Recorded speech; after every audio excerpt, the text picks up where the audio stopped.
Bueno, hoy quiero hablar acerca de un tema que ha estado resonando en mi mente estas últimas semanas. Ya me habrán escuchado hablar de esto, me apasiona hablar de este tema. Yo le puse como título hoy: una generación mata gigantes. Creo que no debemos perder de vista dos realidades. La primera y principal es que Dios nos ha dado vida en abundancia en su Hijo Jesús.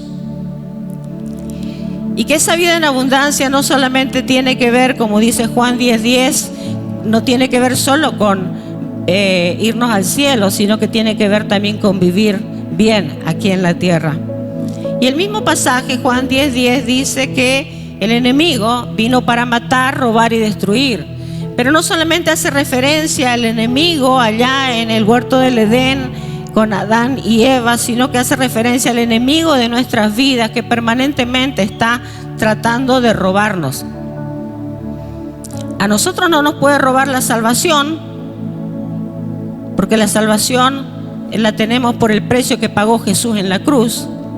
Pero sí puede robarnos la vida en abundancia mientras estamos aquí viviendo como creyentes en la tierra. Por eso es que hoy quiero hablar acerca de este tema, porque quiero que recordemos qué es lo que hay en nuestra vida, para que eso nos desafíe y nos anime y nos motive a la vida en abundancia, a anhelar la vida en abundancia aquí mientras estamos caminando en la tierra, y a impedir o no permitir que el enemigo nos robe. Por eso el título, porque nosotros somos parte de una generación mata gigante, y va a entender enseguida a qué me refiero, pero principalmente porque tenemos el ADN de Dios, y a Dios le interesa preservar su ADN. Si usted ve en la historia, en la Biblia, por ejemplo, la historia de Abraham, en Génesis 15:5, dice el Señor que Abraham lo llevó afuera y le dijo: mira ahora los cielos y cuenta las estrellas, si las puedes contar. Y le dijo: así será tu descendencia. Desde el comienzo él habló de la descendencia, porque él quiere preservar su linaje. Él le interesaba tener un pueblo para sí mismo, y que ese pueblo le amara y le adorara, y en ese pueblo él depositó su vida, su linaje. Y desde el tiempo de Abraham él lo quería preservar, porque ustedes saben que Abraham tuvo un hijo que se llamaba Ismael, que lo tuvo con una sierva. No era algo aprobado por Dios, y Dios dijo que no era a través de ese, sino que era a través de otro, Isaac, y a través de él le iba a dar descendencia espiritual que nos iba a alcanzar por medio de la fe hasta ahora. Es decir, a Dios no le daba lo mismo que sea con Ismael o con Isaac. Para él era Isaac, porque a Dios le importa su descendencia, y él quiere preservar su linaje. Es decir, él quiere preservar en la iglesia, en nosotros, si lo contextualizamos ahora, ese ADN que él ha diseñado, que es un ADN que viene de él, porque a Dios le importa la descendencia. Y si vamos a David, ustedes saben que David era un hombre conforme al corazón de Dios, y tuvo un hijo que era Salomón, y entonces venía el linaje, se reproducía desde David, venía sobre Salomón, el hijo escogido. Pero Salomón se portó mal. La verdad que se portó tan mal que lo que merecía era que le quiten toda su descendencia y toda la posibilidad de que se prolongue la vida de Dios, la descendencia de David hacia el futuro. Pero Dios no lo permitió, porque él había hecho una promesa.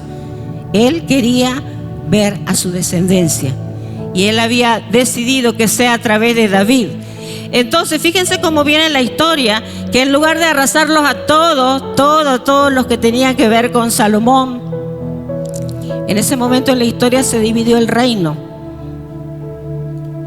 y le dejó el Señor una partecita a Salomón. No le quitó todo, a pesar de su mal comportamiento, porque fue idólatra. ¿Por qué le dejó una partecita? Porque quería que la descendencia se siga prolongando, el linaje de Dios que él había decidido que iba a avanzar en la tierra. El pueblo que él había escogido para sí tenía que continuar. Y entonces dice la palabra en Primera de Reyes 11:36: su hijo Salomón tendrá una tribu. Eran 12, pero a Salomón solamente le dio una, las otras se las dio a otros. Pero a su hijo Salomón le dio una tribu. ¿Para qué? Para que los descendientes de David, mi siervo, sigan reinando y como una lámpara brillen en Jerusalén, la ciudad que he escogido para que sea el lugar para mi nombre. Lo que quiero mostrar acá es que a Dios le importa la descendencia, pero no cualquier descendencia, sino la que tiene su ADN, la que viene de su elección, del pueblo que Él escogió en aquel entonces en Abraham, luego en el tiempo también a través de David, y de la línea de David vino Jesús, si ustedes saben. Entonces a Dios le importa la descendencia, pero no cualquiera, sino aquella que lleva su ADN. Y miren cómo sigue la palabra acá. Bueno, esto es lo que estaba diciendo. La descendencia es prolongación de ADN y de los propósitos. Para Dios la descendencia es espiritual.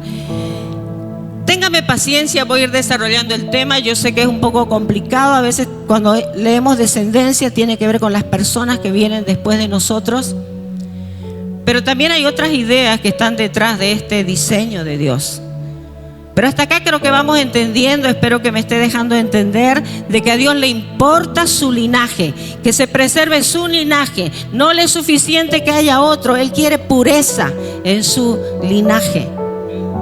Y a pesar de que nos portamos mal y debería arrasarnos de la tierra, Él deja una tribu a Salomón, ni siquiera por Salomón, sino porque le había hecho una promesa a su siervo David. Y ni siquiera por David, sino porque a Él le interesa que su descendencia se prolongue, que la vida de Dios se prolongue aquí en la tierra. Por eso, porque es prolongación de su ADN y de los propósitos de Dios, es espiritual. Y esto que estoy describiendo de la historia tiene que ver con nosotros, iglesia.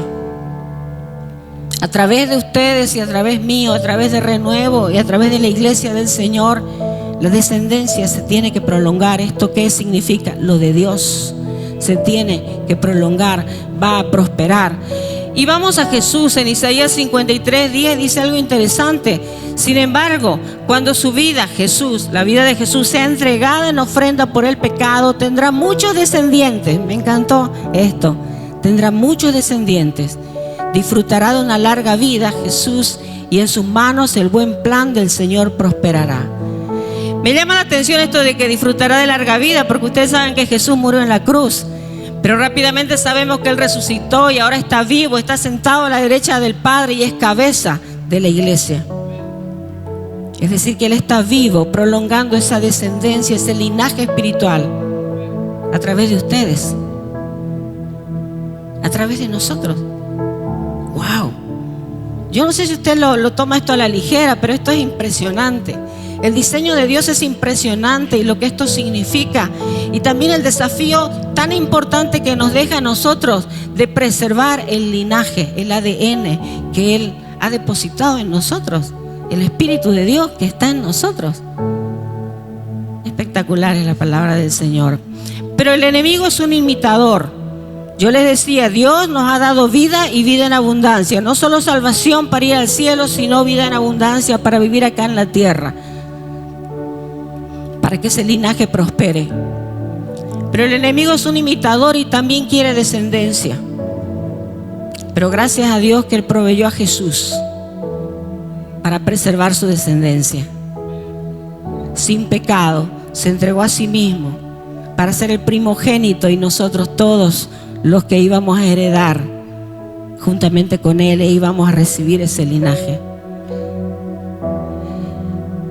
Cuando recibimos una palabra como esta, ni siquiera queremos mirar a aquellos que nos conocen, porque rápidamente nos miran y dicen, linaje, ADN de Dios, vos, porque saben cómo nos comportamos, porque saben cómo vivimos, porque conocen nuestras debilidades. Pero esta es una verdad que va más allá de nosotros mismos. Es verdad porque la palabra lo dice. Proveyó a Jesús, pero también al Espíritu Santo para preservar ese linaje. Es decir, que no estamos huérfanos. Cuando Jesús se fue, Él dijo, les voy a dejar el Espíritu Santo. Y a causa de que el Espíritu Santo está en ustedes, ustedes van a poder preservar ese ADN mientras estén aquí en la tierra, el linaje del Señor. Con esto también quiero recordar que somos un pueblo escogido. Mi hermano, mi hermana, usted es pueblo escogido. pueblo elegido del Señor. Usted viene de un linaje que tiene el ADN de Dios, real sacerdocio. Ese es usted. Mire el que está a su lado, ese también, real sacerdocio. Mire el de atrás, ese también, linaje escogido, real sacerdocio. Claro que si nos miramos a nosotros mismos esto nos parece imposible, pero esta es la verdad de la verdad. El ADN de Dios corre por nuestras venas. Pero el enemigo decía es un imitador también. Por eso quiero recordarles esto. El nuevo nacimiento y la conversión son diferentes. A mí me gusta esta teoría que yo aprendí en un libro. El nuevo nacimiento es la regeneración del espíritu. Ustedes saben que somos espíritu, alma y cuerpo. El espíritu estaba muerto a causa del pecado, pero vino Jesús a darle vida a nuestro espíritu. Eso es el nuevo nacimiento. Pero la conversión es la regeneración del alma. Esto es un poco difícil, es teoría, pero es necesario que yo la ponga acá en este sitio. Si usted quiere saber más sobre eso, inscríbase al Instituto Renuevo, martes 19:30. Estamos en el nuevo semestre. Pero bueno, esto hay que entenderlo, porque el nuevo nacimiento es instantáneo. Cuando hacemos aquí la oración para nacer de nuevo y usted hace la oración de depositar fe en Jesús, en ese momento, nuevo nacimiento. El espíritu es regenerado y viene el Espíritu Santo sobre usted. Pero la conversión es paulatina y dura a lo largo de la vida mientras estamos aquí en la tierra. Porque no es una conversión para salvación, es una conversión, una regeneración del alma. Y me explico un poquito más. Este es el versículo, uno de los tantos que dice lo que nosotros creemos sobre el nuevo nacimiento. Juan 1, 12, 13. Mas a cuantos lo recibieron, a los que creen en su nombre, en el nombre de Jesús, les dio el derecho de ser hijos de Dios. Estos no nacen de la sangre, ni por deseos naturales, ni por voluntad humana, sino que nacen de Dios. El nuevo nacimiento es cuando se produjo cuando usted hizo una oración y depositó su fe en Jesús, y en ese momento usted es nueva criatura. Es impresionante lo que es el nuevo nacimiento. El nuevo nacimiento es para salvación. Somos parte de la familia de Dios y nos vamos a ir y nos vamos a ver en el cielo. Pero incluso un nacido de nuevo, un creyente, puede vivir mal su vida, permitir que el enemigo le robe, lo maltrate. Toda la vida del creyente en un maltrato permanente de pensamientos, emociones, etcétera, porque aparte del nuevo nacimiento necesita conversión. La conversión tiene que ver también con el discipulado, con el someter nuestra vida y todas las áreas de nuestra vida paulatina y permanentemente a Jesús y al gobierno del Espíritu Santo. La conversión, insisto, para que quede claro, por lo tanto, es la regeneración del alma, porque los pensamientos, las emociones y la voluntad no se dan por enterados del profundo cambio que tuvimos en el espíritu. Por eso es que cuando nacemos de nuevo y 10 años después o 20 años después, nuestros pensamientos se quieren ir para todas partes, no quieren sujetarse. Las emociones, igual.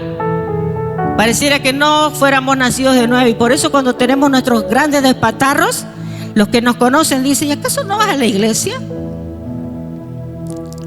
¿Acaso no conoces a Jesús?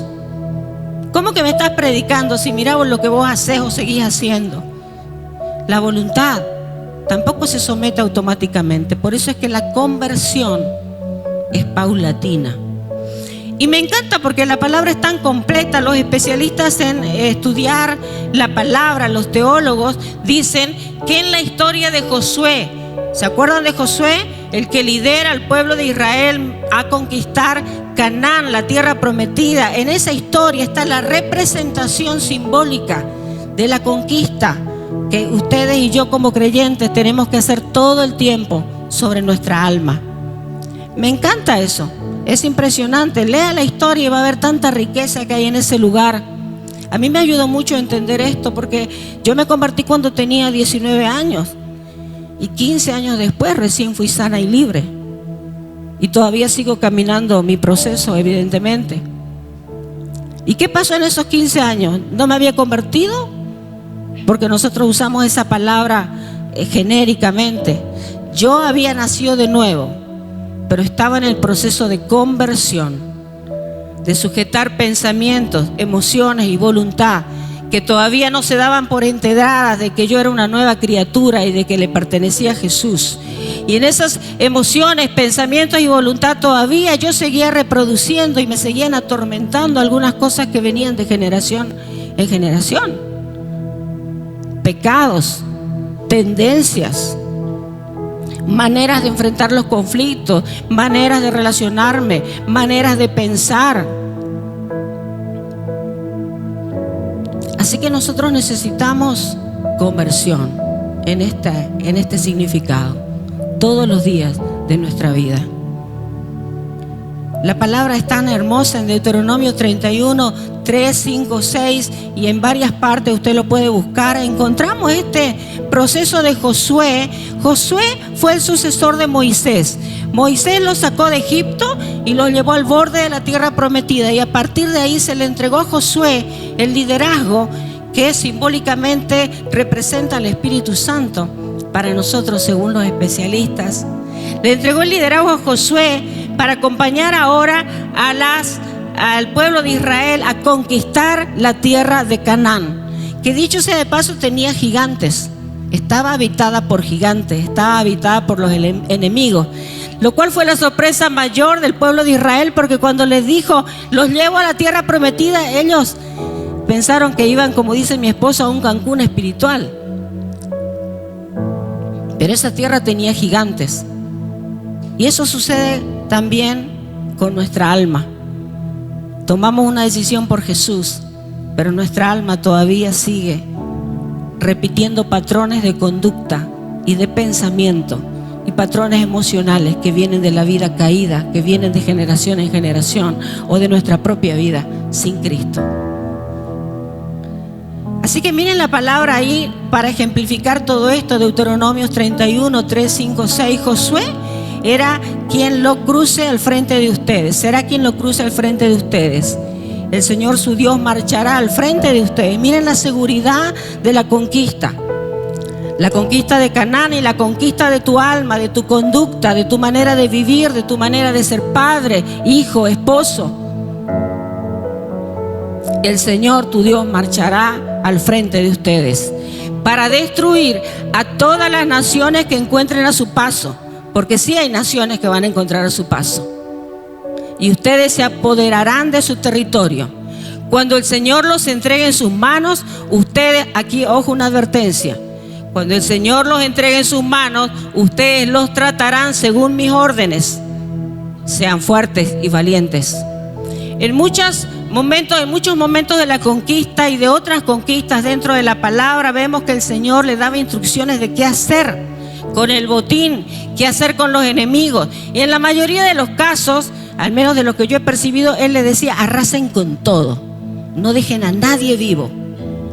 Pero la historia del pueblo de Israel, usted observará no solamente en este tiempo de la conquista, sino en otros momentos, siempre fue la tendencia de dejar a alguien vivo. Siempre fue la tendencia de dejar un pueblo.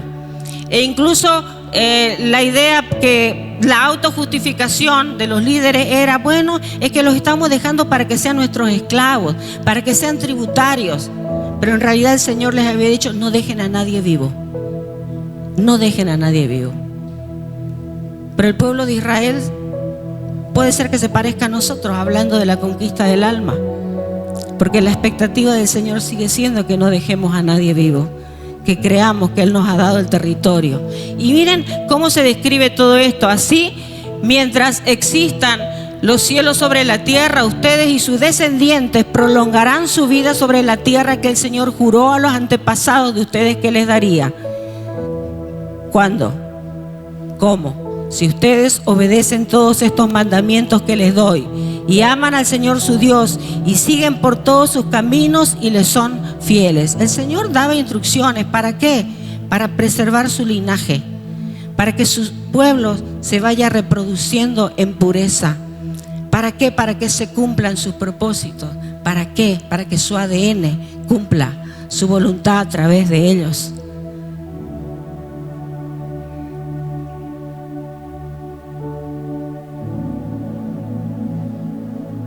Si me ayudan, por favor, ahí. Entonces el Señor, dice Deuteronomio 11:23, entonces el Señor expulsará del territorio de ustedes a todas esas naciones. Es decir, si nosotros obedecemos y avanzamos bajo la guía del Espíritu Santo, Él en persona va a expulsar a nuestros enemigos.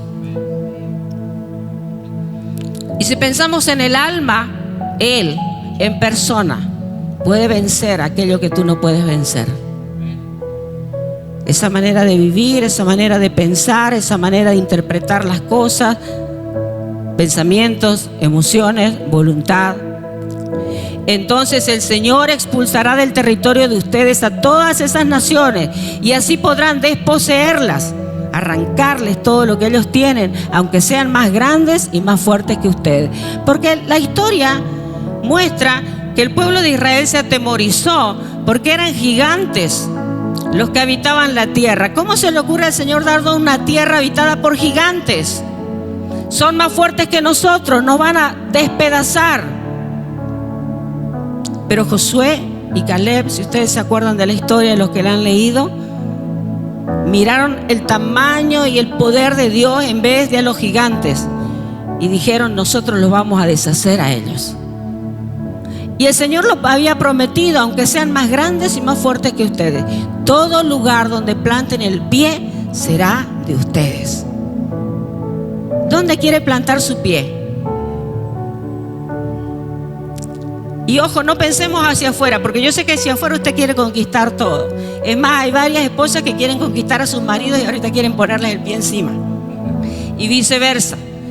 Pero el mensaje de hoy, aunque les puede dar un mensaje acerca de la conquista externa, es un mensaje hacia la conquista interna. Por eso les estoy hablando del alma. Es un mensaje para conquistarte, porque tu vida tiene que ser tu botín. Tus pensamientos, tus emociones, tu conducta, tus relaciones, tu manera de vivir, tu manera de trabajar, tu manera de pensar, tu manera de reaccionar. Porque el Señor quiere preservar la pureza de su linaje, del ADN que ha puesto en tu vida y en mi vida. Y como sabe que es difícil para nosotros, Él nos dio las estrategias, como estamos viendo ahora en la palabra. Nadie podrá hacerle frente por donde quiera que vayan. El Señor su Dios hará que todo el mundo sienta miedo y terror ante ustedes, como se lo ha prometido. Yo no sé si alguna vez usted se enfrentó con algo interno, una manera de pensar, un pensamiento, y que usted lo confiesa, se arrepiente y vuelve esa tentación y vuelve esa presión, esa tendencia. Y es tan fuerte que usted no la puede resistir. Puede ser algo sencillo que nadie se entera, o puede ser algo grave, una conducta pecaminosa que usted está teniendo actualmente. No sé si le ha pasado, yo me he visto muchas veces, incluso el apóstol Pablo, por eso es que decía: miserable de mí, ¿quién me va a librar de este cuerpo de muerte? Porque el bien que quiero no lo hago, el mal que no quiero, eso hago, decía Pablo. Y pareciera que fuera algo que nosotros tuviéramos que decir quizás ahora, pero el Señor dice que los enemigos nos van a tener miedo, pero a veces nosotros le tenemos miedo. Porque como ya nos vencieron varias veces, nosotros queríamos cambiar y no pudimos. Pero aquí el Señor dice que ellos nos tienen miedo. Hoy les doy a elegir, dice el Señor. Esto era en el tiempo de Moisés todavía, antes de que vayan a ingresar a la tierra prometida, era esto de Deuteronomio. Hoy les doy a elegir entre la bendición y la maldición. De alguna manera quiero que también entendamos que aquí hay un aporte nuestro. Nosotros tenemos que elegir. Dios ya lo hizo todo, pero Él no te va a agarrar de la mano para ir a pisar la tierra que Él ya te ha prometido. Él te va a inspirar, como te está inspirando quizás en esta mañana por medio de su palabra. Pero quien tiene que elegir la bendición y la maldición somos nosotros. Y fíjense ustedes que en el Antiguo Testamento se habla muchísimo acerca de la descendencia y que a causa de lo que nosotros hacemos bendecimos a nuestra descendencia o de alguna manera dejamos que la maldición prospere. Obviamente yo sé que esto nos causa problemas porque en Jesús toda maldición fue clavada en la cruz del Calvario. Pero lo que yo percibo es que en este tiempo, y también mi experiencia, aunque no está por encima de la palabra, pero en mi experiencia nosotros tenemos que decidir. Porque el creyente todavía está siendo tentado para vivir como antes, para pensar como antes. Y es el creyente el que tiene que creer que Jesús ya pagó el precio por esos pecados y que venció el poder del pecado y de la carne sobre su vida. Así que esto de la elección me resulta también oportuno para un mensaje como este.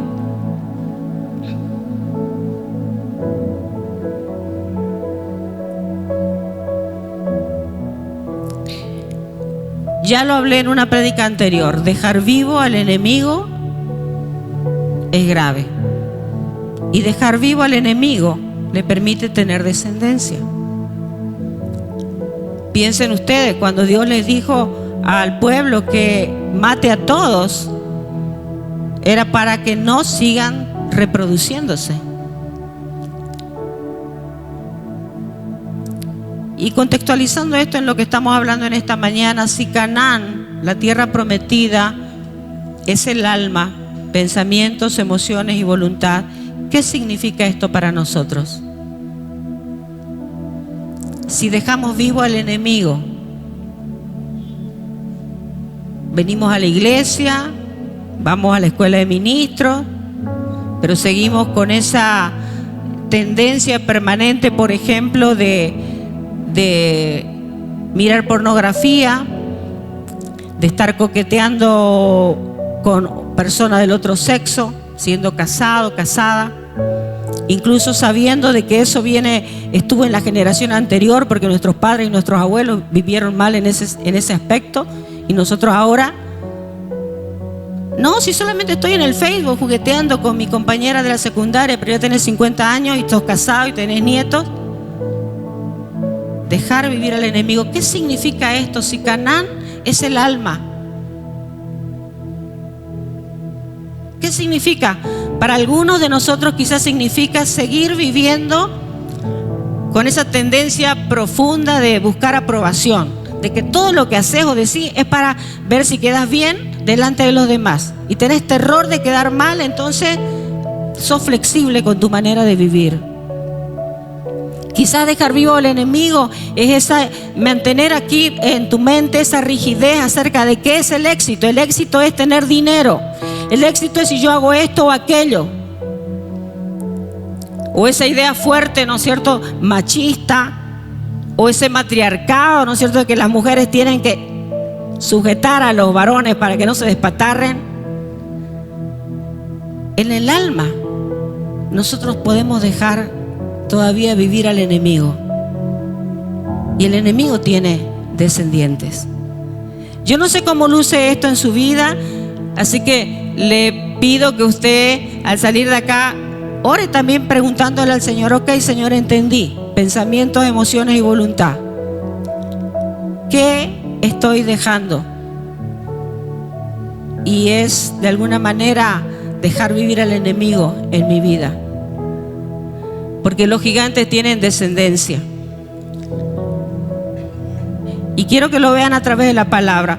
Esta palabra que yo les comparto ahora, a mí me salvó la vida 15 años o 20 años atrás, porque la leí e entendí que yo tenía que tomar la decisión de escoger dependiendo de aquello que podía ver, porque hasta ahora hay áreas de mi vida que no puedo ver, pero en relación a lo que podía ver, yo tenía que tomar la decisión de matar al gigante, pero no dejar tampoco a nadie con vida.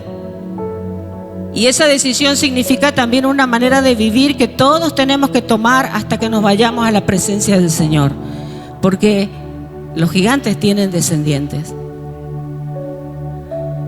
En Josué 11, 21, 22, miren esta parte. Por eso entonces Josué destruyó también a los anaquitas. ¿Quiénes eran los anaquitas? Los descendientes de Anac, un gigante. Los gigantes que vivían en las ciudades de Hebrón, Debir y Anab. y en todos los cerros de Israel y Judá. Además destruyó sus ciudades. Solo quedaron con vida unos cuantos que vivían en Gaza, Gad y Asdod. Dejó gigantes con vida. En la época de Josué, en el tiempo de la conquista del alma, según la imagen que les estoy proyectando en esta mañana, la tierra de Canaán. Y más adelante en la historia, en 2 Samuel 21:16, durante el reinado de David, Isbi-Benot, uno de los descendientes de los gigantes, cuya lanza pesaba 300 siclos de bronce y quien estaba ceñido con una espada nueva, trató de matar a David. Los gigantes tienen descendientes y el enemigo opera imitando a Dios. Dios quiere preservar su linaje en nosotros, pero el enemigo quiere matar lo de Dios, los propósitos de Dios, el diseño de Dios, el potencial de Dios. Podemos venir a la iglesia todo el año redondo y toda nuestra vida, pero todavía no vivir en el diseño que Dios nos ha dado, en el ADN que tenemos. Y puede ser que sea porque hemos dejado todavía a los gigantes en nuestra vida. Yo entendí esta palabra porque en la primera etapa de mi sanidad y libertad, yo descubrí a los gigantes por la guía del Espíritu Santo, la autosuficiencia, el orgullo. Vi las raíces de pecaminosidad en el área sexual que venían de generación en generación. Vi el rechazo, el miedo, los problemas de autoestima, el orgullo de vuelta y el orgullo más tarde. Y en fin, puedo enumerar un montón de gigantes.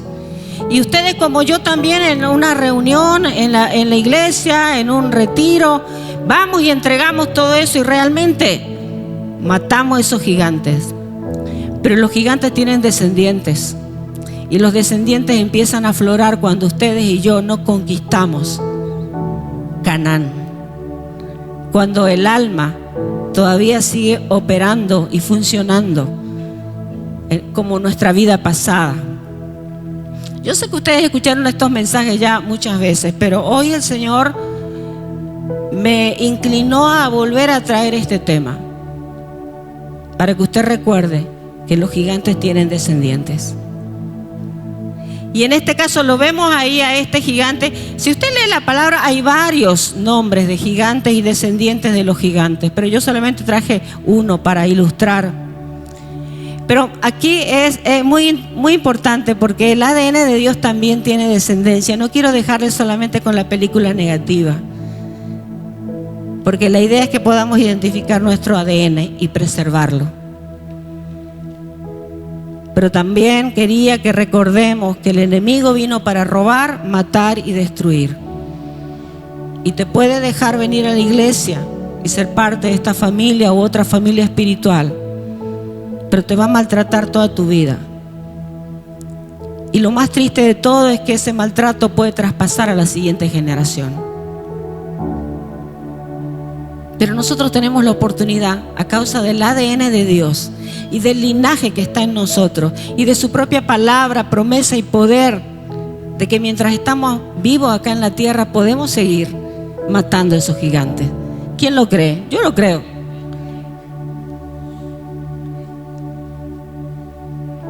Es muy interesante que Caleb, el compañero de Josué, tenía 80 años y a los 80 años le pidió al líder que le entregara la tierra que le había prometido, porque él dijo: yo todavía tengo vida y no le tengo miedo a esos gigantes, así que entrégueme nomás la tierra. A los 80 años. Así que ¿quién tiene 80 años o más acá? Levanten la mano hacia alguien que tiene 80 años o más. Ahí hay una que no quiere levantar la mano. Ahí hay otra también. Bueno, no importa, yo cumplo 60 en enero. Acuérdense, 60 cumplo en enero. Yo tengo vida y fuerza todavía para matar a los gigantes. Y ustedes también, no importa la edad, 60, 70, 80. Lo que necesitamos es que Dios nos muestre qué área de nuestra vida tenemos que atacar. ¿Dónde estamos dejando vivo al enemigo? y dónde Él quiere reproducirse, limitando el ADN de Dios en nuestra vida y todavía haciéndose el loco, escondiéndose para traspasar a la siguiente generación. Pero el ADN de Dios también produce descendencia. En esta misma historia de ese descendiente de los gigantes que quiso matar a David, es muy lindo esto, que dice que Abisai, hijo de Sarvia, llegó en su ayuda, en ayuda de David, porque el descendiente de los gigantes quería matarlo. Vino, dice, e hirió al filisteo y lo mató. Entonces los hombres de David le juraron diciendo: nunca más de aquí en adelante saldrás con nosotros. Ya estaba viejito y cansado David. Nunca más de aquí en adelante saldrás con nosotros a la batalla, no sea que apagues la lámpara de Israel. Lámpara de Israel significa la presencia de Dios. Y es muy interesante, ¿por qué? Porque Abisai era parte de los valientes de David. David tuvo problemas con su descendencia biológica, incluyendo el mejorcito de ellos, que era Salomón.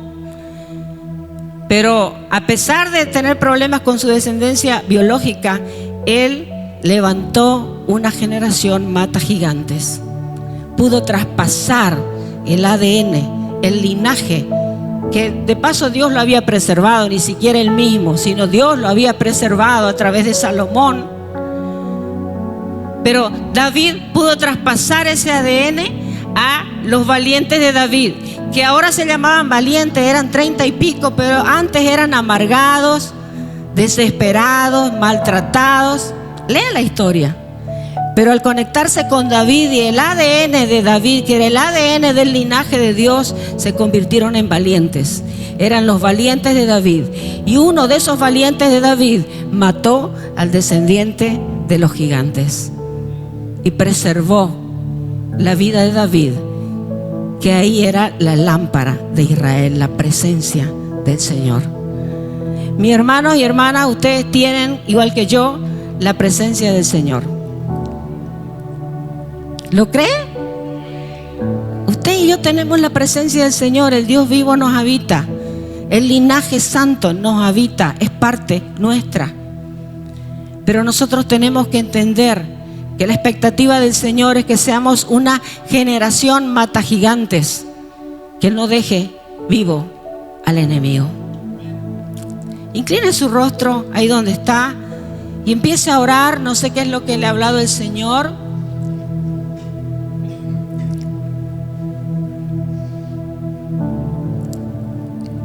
En primera instancia, si el Señor le ha mostrado a lo largo de estos minutos algunos gigantes que están pasando de generación en generación en su vida. Quizás los problemas sexuales, los problemas de relaciones matrimoniales han sido parte de la historia de su familia, u otro vicio, el alcohol, la violencia, la agresión. Eso es un gigante. Quizás la incredulidad, el rechazo, el orgullo, la autosuficiencia, la soberbia, el querer hacer las cosas a su manera, a mi manera. El maltrato del varón a la mujer, de la mujer al varón. La falta de amor a los hijos, el rechazo, el abandono. Esos son gigantes. Si usted ha identificado algo de eso u otra cosa que Dios le ha revelado, ahí, en el nombre de Jesús, traiga eso delante del Señor y dígale: Señor, hoy vengo y me doy cuenta que esto sigue avanzando sobre mi vida y no lo quiero. Te pido perdón. Es más, y sea intercesor, intercesora, y ore en relación a los pecados de sus padres. Ahora, en un minutito usted lo hace. Dígale: Señor, te pido perdón, porque estos pecados vienen de mi mamá, de mi papá, de mis abuelos. Te pido perdón porque esto ha habido en mi familia. Ha habido abandono, agresión, violencia, borrachera, lujuria, pecados sexuales, desorden en las relaciones. Ha habido suicidios, no sé, lo que el Señor le esté mostrando. Señor, yo te pido perdón. Yo vengo delante de ti, te pido perdón por mis padres, por mi abuelo, por mi tío. Y pida perdón también por usted mismo, por usted misma, si Dios le ha mostrado algo que todavía está oprimiendo su vida. Está vivo, eso está vivo todavía ahí. Dígale al Señor: Señor, hoy traigo este gigante delante de ti, te pido perdón. Renuncio al poder de esto sobre mi vida y hoy te pido que me laves con tu sangre. Ahí pídale al Señor por la sangre del Cordero, que es la que vence al pecado. El Señor ya anuló el poder del pecado, del enemigo sobre su vida. Así que ahí apele a la sangre del Cordero. Dígale: la sangre del Cordero me lava, la sangre del Cordero me limpia, la sangre del Cordero me purifica. Pídale perdón al Señor. El arrepentimiento, la humillación es la base con la que le quitamos poder a los enemigos. Dígale: Señor, hoy te pido perdón y hoy reivindico tu obra, Jesús, sobre mi vida. Y ahí haga compromiso con el Señor. Aquí el tiempo es corto, pero sí es suficiente para hacer un compromiso. Dígale al Señor: me comprometo a preservar el linaje. No sé cómo lo haría, pero hoy me comprometo a preservar tu ADN en mi vida. Por eso, en el nombre de Jesús, te pido que tengas misericordia y me muestres si hay gigantes en mi vida y si hay descendientes de los gigantes que todavía me siguen maltratando. Señor, hoy vengo a entregarte mis pensamientos, mis emociones y mi voluntad. Te doy gracias por darme vida nueva en Cristo Jesús, pero hoy quiero pedirte vida abundante aquí en la tierra. Por eso, Señor, que te entrego mis pensamientos, mis emociones, mi voluntad, mi manera de entender y ver la vida, mi manera de tomar decisiones, mi manera de hacer matrimonio, familia. Entréguele todo. Dígale: te entrego todo. Y hago un compromiso contigo. Y ahí pídale auxilio al Espíritu Santo. El Espíritu Santo le va a liderar. Así como Josué lideraba al pueblo a conquistar paso a paso la tierra prometida y batalla tras batalla vencer a los gigantes y tomar posesión, así el Espíritu Santo le va a guiar. Así que ábrale su vida al Espíritu Santo. Dígale: Espíritu Santo, ven. Ven, Espíritu Santo, sopla vida sobre mí.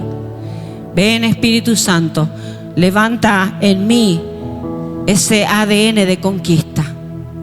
Yo hoy me uno contigo, Espíritu Santo, y te creo. Yo soy parte de una generación que mata gigantes. Gracias, Jesús.